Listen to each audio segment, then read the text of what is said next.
না, সর্বজ্ঞানানন্দ। সর্বজ্ঞানানন্দ বেলুড় মঠ থেকে যারা ক্যাসেট কেনেন, আহ, সর্বজ্ঞানানন্দকে আমরা জানতাম, দীপঙ্কর আমরা বলতাম দীপঙ্কর মহারাজ বলে।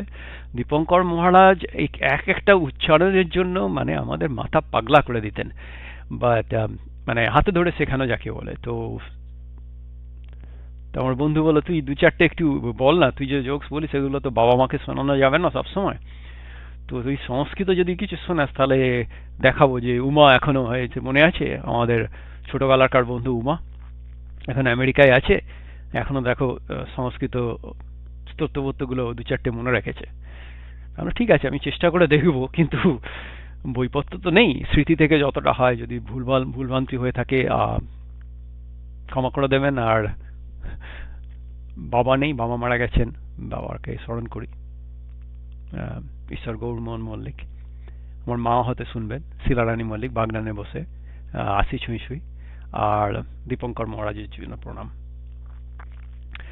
দীপঙ্কর মহারাজ যেটা ধরে শেখাতেন, আমাদের সকালবেলা 5:30টার সময় প্রার্থনা হতো বেলুড় বিদ্যা মন্দির। অফ কি লাইফ, বিশেষ করে শীতকাল। তো শুরু হতো প্রার্থনা বেলুড় মঠের